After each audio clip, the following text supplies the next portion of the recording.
수영 선수 가운데 플로렌스 체드윅이라고 하는 여성이 있습니다. 이 여인은 영국 해협을 최초로 헤엄쳐서 왕복한 사람입니다.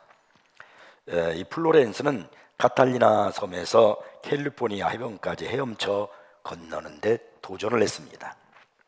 그러나 그 도전은 실패하고 말았습니다. 그런데 그 실패한 이유가 큰 화제였습니다. 차가운 수온이나 근육 경련 때문이 아니었습니다. 상어나 해파리떼 때문도 아니었습니다. 16시간을 헤엄쳐서 지쳤기 때문도 아니었습니다. 그녀가 포기한 이유는 다름 아닌 안개 때문이었습니다. 짙은 안개가 몰려와서 해변이 보이지 않으니까 중간에서 중단해야만 했습니다.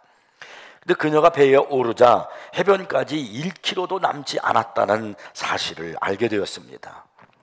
목적지가 얼마나 가까운지 알기만 했어도 어떻게 해서든지 인내해서 완주했을 것입니다.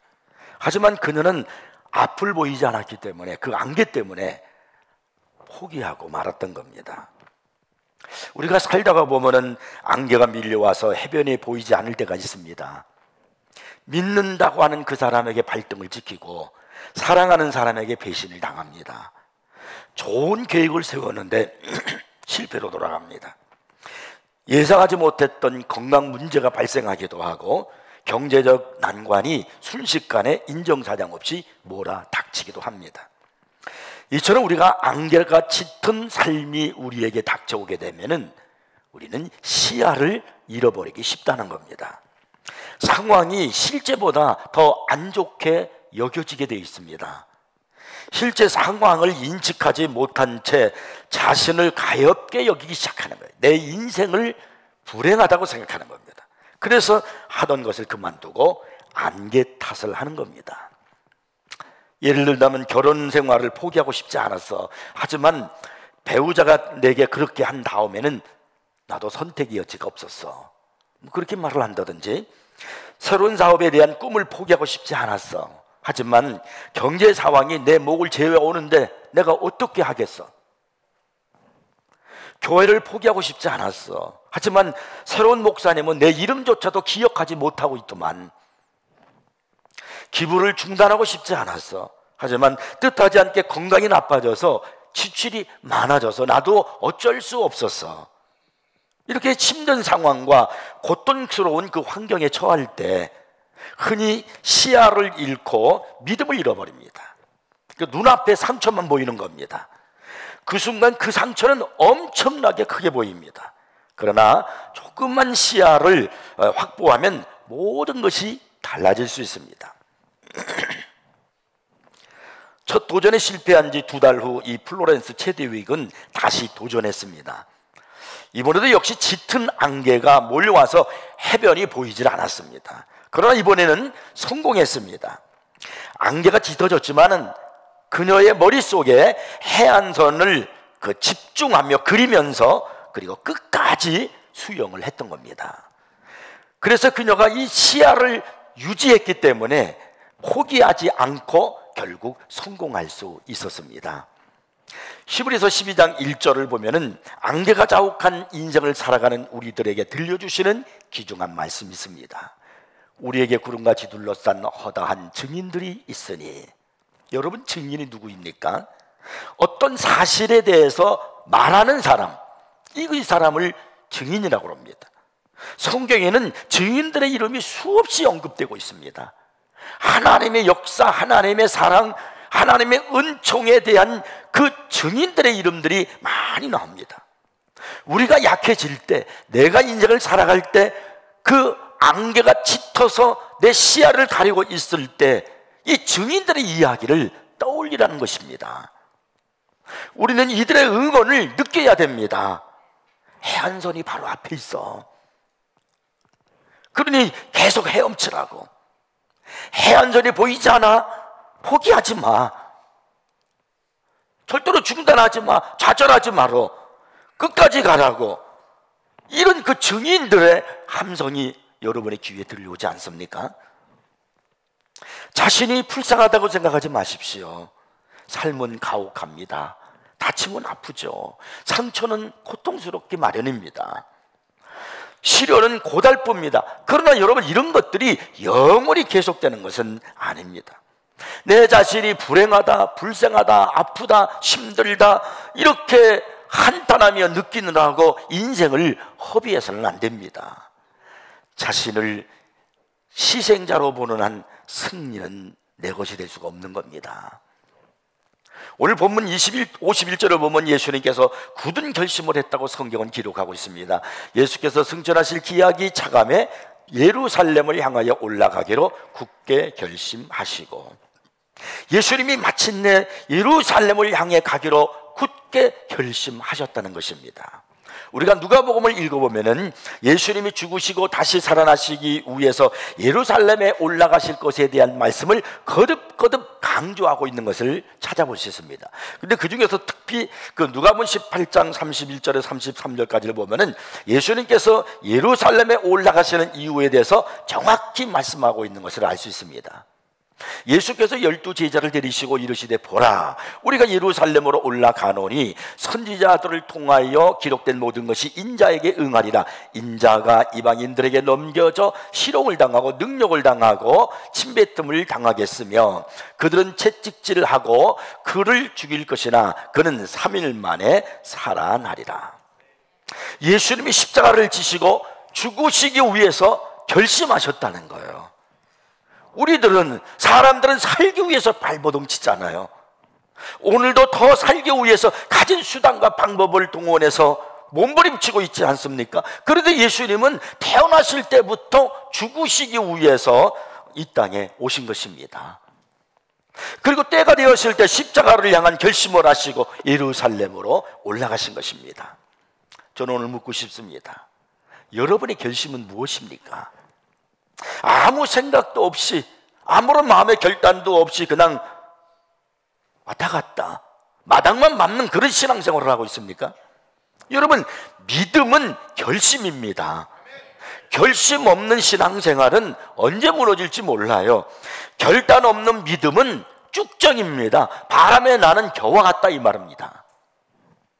다니엘이 바벨론의 포로로 잡혀갔으면서도 그곳에서 하나님의 영광을 나타내고 믿음을 지킬 수 있었던 것은 그가 결심을 했기 때문에 그렇습니다. 다니엘서 1장 8절을 보면은 다니엘의 결심이 기록되어 있습니다. 다니엘은 뜻을 정하여 왕의 음식과 그가 마시는 포도주로 자기를 더럽히지 아니하리라. 그가 바벨론에서 이런 결단을 한 거예요. 내가 믿음을 지키겠다, 내 신앙을 더럽히지 않겠다, 이런 결단이 있었기 때문에 그가 그 바벨론에서 어렵고 크고 힘든 시험과 유혹이 있어도 믿음을 지킬 수 있었던 겁니다. 사도 바울 역시 결심을 한 사람이었습니다. 그는 사도행전 20장 24절에서 이런 결심을 표현했습니다. 내가 달려갈 길과 주 예수께 받은 사명 곧 하나님의 은혜의 복음을 증언하는 일을 마치려 하면 나의 생명조차 조금도 귀한 것으로 여기지 아니하노라. 이런 믿음의 결심이 있었기 때문에 그 숱한 어려움과 고난과 죽을 고비와 그리고 또한 많은 역경 속에서도 끝까지 자신의 사명의 길을 다하고, 그리고 인생의 마지막에 섰을 때 디모데후서 4장 6절 7절에서 그가 이렇게 고백을 하는 겁니다. 나는 선한 싸움을 싸우고 나의 달려갈 길을 마치고 믿음을 지켰으니 이제 후르는 나를 위하여 의의 면류관이 예비되었다. 얼마나 당당합니까? 그가 마지막 순간에 내가 믿음을 지키고 달려갈 길을 마쳐서 이제 나에게는 의의 면류관이 예비되었다라고 자신 있게 고백할 수 있었던 것은 그가 결심했기 때문에 그런 거예요. 나의 복음의 그 사명을 전하는 사명을 감당하기 위해서는 생명조차도 귀한 것으로 여기지 않겠다라는 그런 결단이 있었기 때문에 그렇습니다. 오늘 성경에 나타나고 있는 예수님은 많은 오해를 받고 계셨습니다. 이사야서 53장을 보면 예수님께서 어떤 오해와 고통 속에서 십자가를 향해 길을 가셨는가 하는 것을 알 수 있습니다. 이사야서 53장 3절입니다. 그는 멸시를 받아 사람들에게 버림받았으며 간고를 많이 겪었으며 질고를 아는 자라 마치 사람들이 그에게서 얼굴을 가리는 것 같이 멸시를 당하였고 우리도 그를 귀히 여기지 아니하였도다.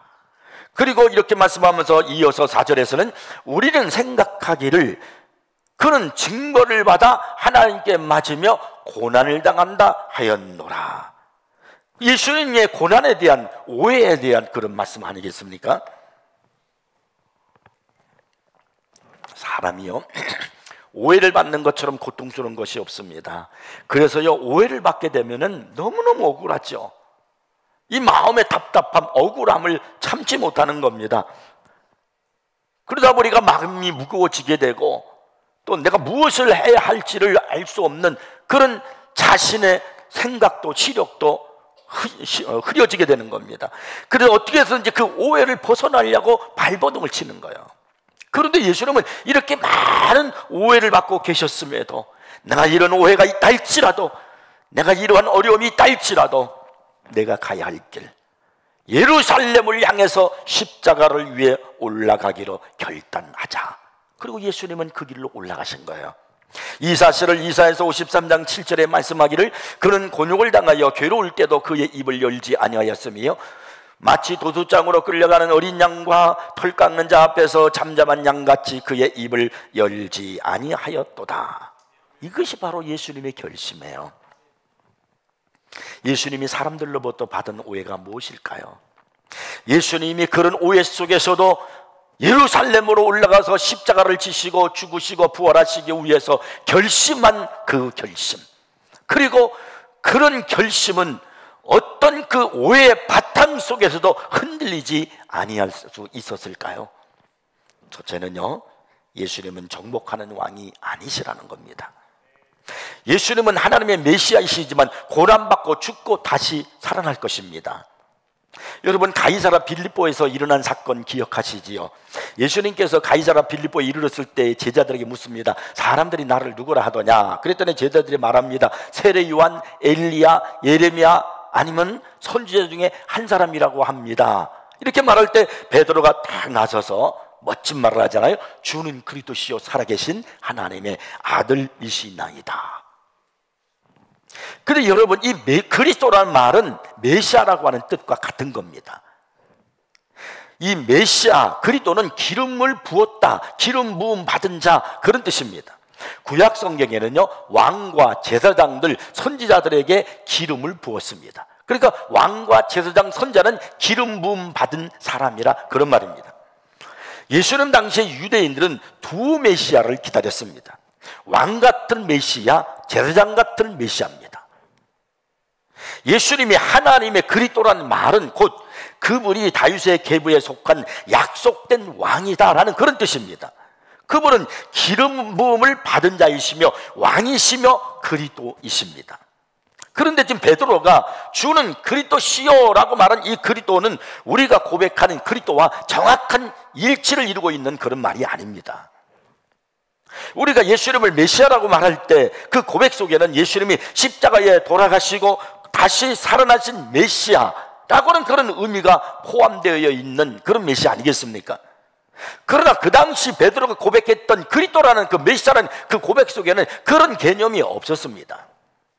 우리가 그것을 어떻게 알 수 있느냐면은 예수님께서 자신의 죽음이 임박했다는 사실을 알리셨을 때 그때 베드로가 한 말을 통해서 알 수 있어요. 그거는 이런 말을 하잖아요. 주여 그리 마옵소서 이 일이 결코 죽게 미치지 아니하리다. 그렇게 말한 그 베드로를 향해서 주님 뭐라고 말씀합니까? 사탄아 내두로 물러가라 그랬어요. 이런 말 속에서 베드로는 십자가에 못 박힌 메시아는 상상할 수 없었다는 겁니다. 베드로가 생각하는 메시아는 승리하고 다스리고 통치하시는 분으로 알고 있었던 겁니다. 누가복음 이 9장에도요 그런 내용을 기록하고 있습니다. 20절에 보면 예수께서 이르시되 너희는 나를 누구라 하느냐? 베드로가 대답하여 이르되 하나님의 그리스도시니이다. 이렇게 고백을 해요. 그랬더니 예수님이 21절에 뭐라고 말씀하냐면 경고하사 이 말을 아무에게도 이르지 말라 이렇게 명하셨습니다. 왜 그러셨을까요? 그분이 메시아라고 하면 왜 그 사실을 알리면 안 되는 것일까요? 그것은 그 당시 유대인들이 생각하는 메시아의 의미와 주님이 참된 메시아의 의미가 다르기 때문에 그렇습니다. 사람들이 생각하는 메시아는 십자가 없는 승리주의, 주권, 통치와 밀접한 관계를 갖고 있었기 때문입니다. 그래서 예수님은 제자들에게 말하지 말라고 명하신 것입니다. 예수님은 제자들에게 이 메시아에 대한 오해를 고쳐주시기 위해서 누가복음 9장 22절에서 이렇게 말씀하신 겁니다. 인자가 많은 고난을 받고 이게 참된 메시아라는 거예요. 장로들과 대제사장들과 서기관들에게 버림받아 죽임을 당하고 제3일에 살아나야 하리라. 그 당시에 제자들이 예수님께서 이렇게 말씀하실 때 그들은 아마 이해하지 못했을 거예요. 그 말씀이요. 아니 또 혹시 이해했다 할지라도 그 말씀을 분명히 믿지는 못했을 것입니다. 우리가 그것을 알 수 있는 것은 예수님이 십자가에 못 박히셨을 때에 제자들이 다 흩어졌다는 사실입니다. 분명히 예수님 말씀하시기를 나 그리스도는 메시아는 많은 고난을 받는다, 십자가를 진다 이렇게 말씀하셨는데 예수님이 진작 십자가를 지실 때는 다 흩어지고 도망갔단 말이에요. 예수님이 무덤에 묻히셨을 때 그들이 남몰래 모여가지고 찬양하고 즐겁게 악기를 연주하면서 하나님 앞에 기도하기를 하나님 기다립니다. 우리가 기다린 이 메시아가 안식구 첫날에 부활하신다 그러는데 그 주일을 기다립니다. 그러면서 그들이 부활의 주님을 기다리고 있었습니까? 아니에요. 다 도망갔습니다. 그들은 여전히 십자가에 못 박히셨다가 부활하시는 그 메시아에 대한 개념이 없었던 거예요. 그러니까 베드로가 그리스도시오라고 한 그 말은 십자가 없는 그리스도, 통치하는 그리스도, 고난 없는 그리스도, 이것을 지금 말하고 있는 거예요. 이 말씀을 들으면서 이제 저와 여러분들이 결심을 하셔야 됩니다. 예수님께서 그렇게 우리에게 촉구하고 계시기 때문입니다. 여기 누가복음 9장 23절을 보면은 우리가 결심해야 될 것이 무엇인지를 지금 말씀하고 있습니다. 아무든지 나를 따라오려거든 자기를 부인하고 날마다 제 십자가를 지고 나를 따를 것이니라. 이것이 바로 우리가 해야 할 결심이에요. 그리스도, 즉 메시아는 십자가를 지시기 위해서 예루살렘으로 올라가신 분이셨습니다. 근데 우리가 누굽니까? 그분의 제자예요. 그래서 우리를 뭐라 그러냐면 그리스도인 그렇게 말합니다. 그리스도가 예루살렘을 향하여 십자가를 지시기 위해서 예루살렘을 향하여 올라가기로 결단하신 것처럼 우리는 그리스도인이니까 우리에게 주신 이 말씀, 자기의 십자가를 지기로 우리는 결단을 해야 하는 겁니다. 여기 성경에서 자기를 부인하고 이렇게 말씀하고 있는데 이 부인한다는 이 말이 무슨 말이냐면 헬라 원어로 보니까 아르네오 마오라는 그런 말이 되어 있어요. 이것은 포기하다는 뜻입니다. 그러니까 자기를 부인한다는 것은 자아에 대해서 죽는다는 것을 의미하는 겁니다. 물론 이건 고통스럽죠. 힘든 겁니다. 그러나 여러분, 내가 죽어야 합니다. 자아가 죽어야 돼. 그래야 새로워지는 겁니다.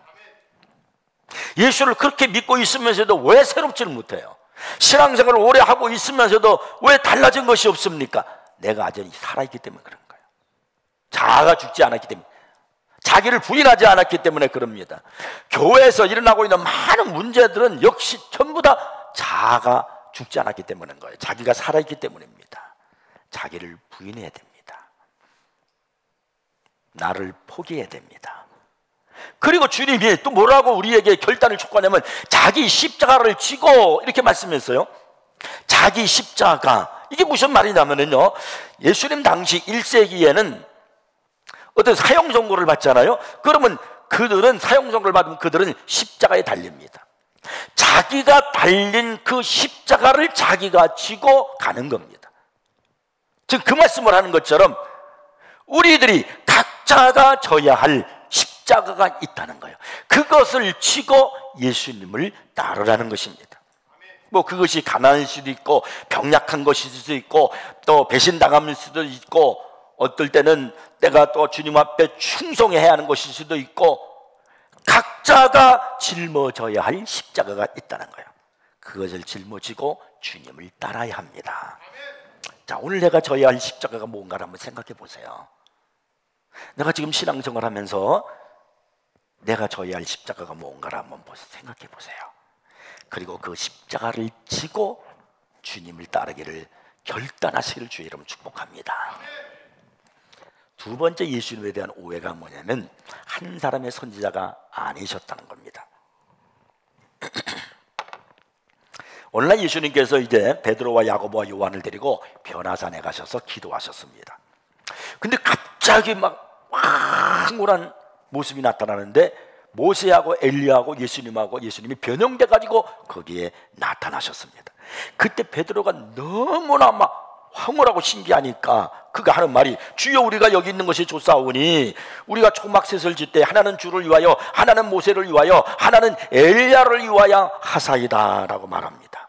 지금 베드로가 하는 이 말 속에는 여러분 이건 대단히 이 베드로가 잘못된 오해한 생각을 하면서 이 말을 하는 거예요.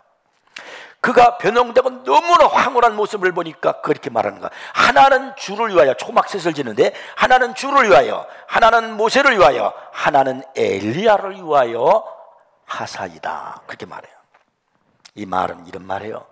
모세는 옛날부터 영웅이고 엘리야 또한 꽤 유명한 사람이었으니 예수님 당신도 거기에 포함시키려 합니다.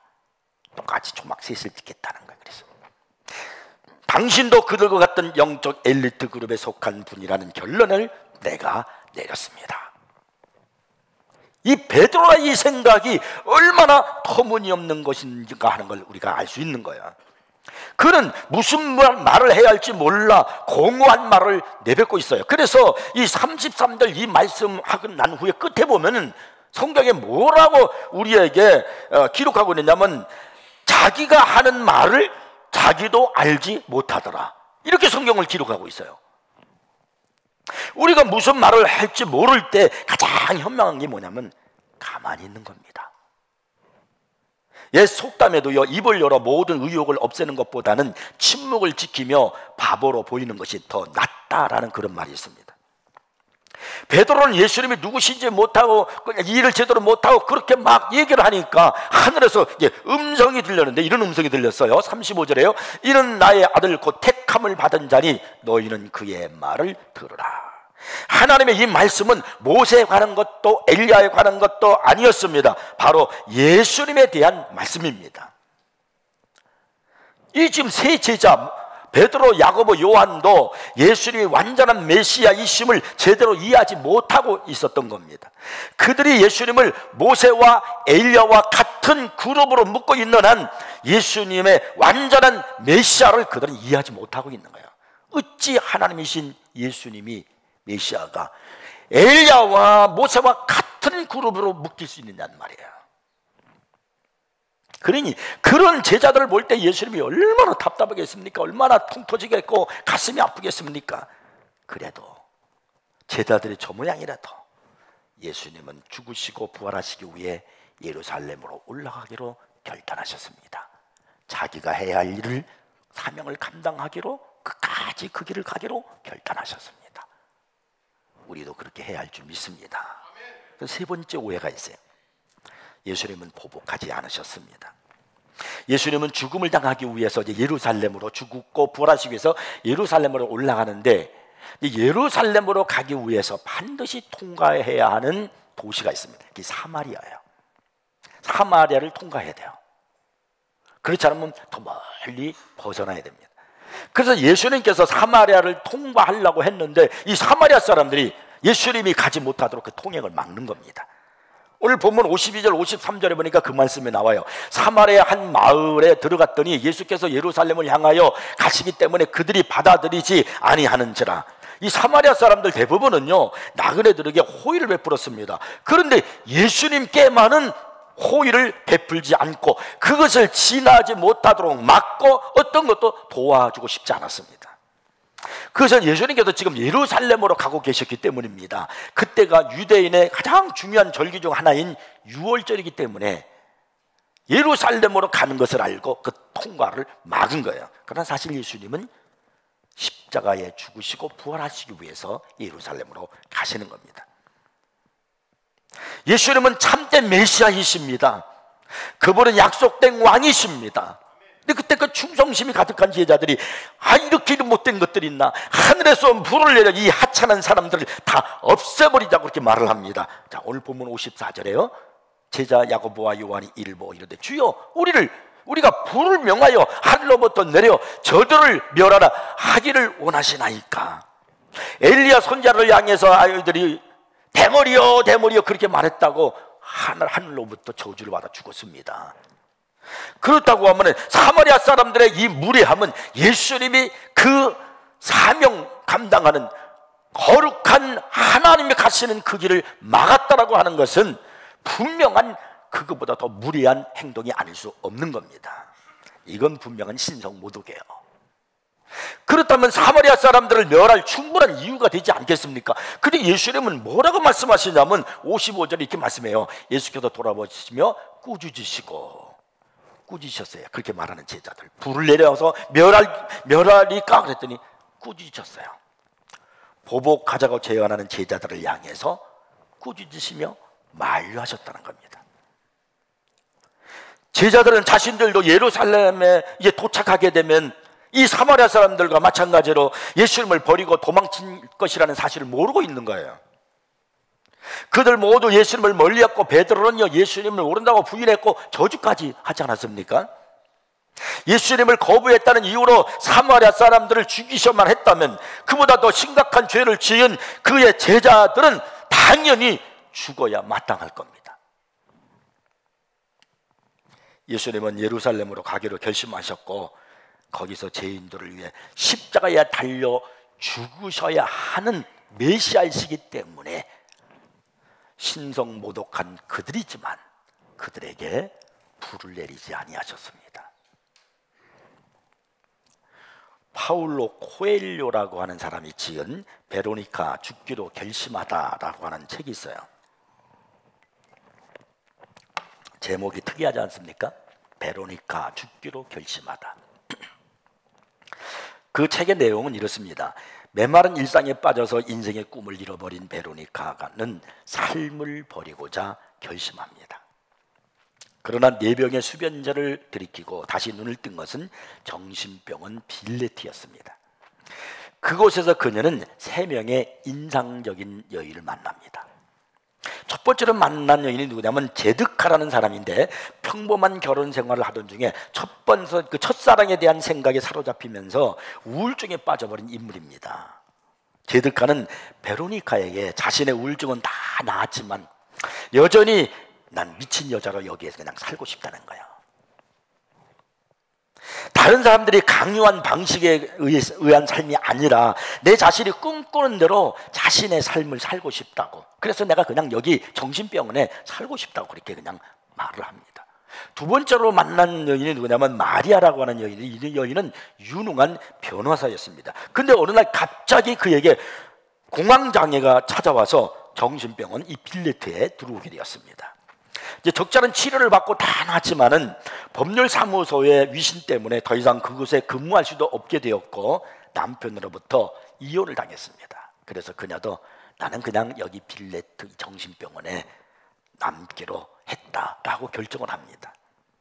마리아는 이 베로니카에게 삶을 대하는 용기를 일깨워주고 그리고 이 베로니카 역시 삶을 다시 시작해 보기로 그렇게 마음을 먹습니다. 근데 세 번째 여인을 만나요. 이 세 번째 여인은 에듀아르라고 하는 여인인데 이 여인은 외교 가는 아버지를 따라서 브라질리아로 이제 그 청소년 시절을 이제 보냅니다. 다른 청소년들과 이렇게 어울리기보다는 혼자 있기를 좋아했던 이 여인이 어느 날 교통사고를 당해서 병원에 오랫동안 입원하게 되었습니다. 그곳에서 우연히 선인들의 이야기가 담긴 책을 접하게 되었고 그 이야기에 심취되어서 천국의 환영들을 그리는 화가가 되겠다라고 그렇게 생각을 했습니다. 근데 부모의 격렬한 그 반대 때문에 좌절을 겪고 결국은 정신분열증 환자가 되어 이 빌레트에 들어오게 된 겁니다. 베로니카는 제드카, 마리아, 에드와르의 대화를 통해 그리고 자신이 처음에 처음에는 죽음을 선택했지만은 이제 고침을 받고 병원에 있는데 그곳에서 의사가 하는 말이, 의도적으로 의사가 하는 말이에요. 당신은 일주일 정도 되면 죽을 겁니다. 그녀는 선택지 않은 죽음을 이제 기다리게 될 수밖에 없었어요. 그 죽음을 기다리게 되면서 오히려 더 제대로 살아야 되겠다라는 생각을 하게 됩니다. 자신의 꿈이었지만 엄마의 반대로 포기했던 피아노를 연주하고, 그리고 죽을 것이지만 그러기에 더 주저함이 없이 에디아르와 함께 빌레트를 이제 떠나서 실컷 먹고 마시고 평소에 가보지 못했던 성에 올라가 마지막에 될 수 있는 이제 그 밤을 이제 맞게 되는데, 그녀는 그 다음 날도 멀쩡히 눈을 떴어요. 의사가 일주일 남짓한 시간에 죽게 된다는 것은 사실이 아니었습니다. 의도적으로 거짓말을 한 겁니다. 그녀는 이 사실을 겪으면서 더 치열하게 살아야 되겠다는 결심을 하게 되었습니다. 그러니까 죽기로 결심했던 이 베로니카가 이제는 열심히 살기로 결심을 합니다. 그러면서 그의 생애에 빛으로 자신의 인생을 채우면서 살아가기 시작했다는 그런 내용입니다. 사랑하는 성도 여러분, 예수님께서 십자가에 죽으시기 위해 예루살렘을 향하여 올라가기로 굳게 결심한 것처럼 우리도 그렇게 해야 합니다.